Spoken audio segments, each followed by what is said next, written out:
আজিৰ দিনটোৰ আটাইতকৈ ভাল লগা সময় এইখিনিয়ে। Hello' everyone, welcome to my mini blog.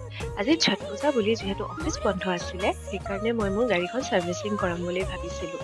সেইকাৰণে এয়া আহি পালোহি কিয়া ছাৰ্ভিচ চেণ্টাৰ যোৰহাট।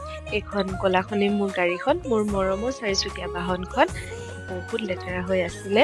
ভিতৰতো বাহিৰতো এয়া দেখিছে, ভিতৰতো পুৰা ধূলিৰে পোত খাই আছিলে আৰু মোৰ লগতে ছেকেণ্ড ছাৰ্ভিচিংটো ডিউ আছিলে, সেইকাৰণে একেলগে মিলি গ'ল, কৰাই ল'লো। আৰু এয়া তাতে চাহ দিলে আৰু চাহ অফাৰ কৰিলেতো খামেই নে কি কয় ৰাইজ, চাহটোতো বহুত ইম্পৰ্টেণ্ট। আৰু এয়া লাউঞ্জতে বহি গাড়ী চাই আছিলো আৰু আমনি লগাত ওচৰতে নাটমেগ বুলি এখন কেফে আছে, তালৈ গ'লো। তাত যোৰহাট আহিলে যাব পাৰে দেই, বহুত টেষ্টি আছিলে। আৰু এয়া লাষ্ট গাড়ীখন ৱাছ কৰি দিছে আৰু ঘূৰি আহোতে এয়া চব বাইপাছত ইমান ধুনীয়াকৈ ছবি আঁকি থৈছে জুবিনদাৰ, এয়া যোৰহাট বাইপাছ। আৰু এয়া হ'ল মোৰ ঘৰলৈ উভতনি যাত্ৰা।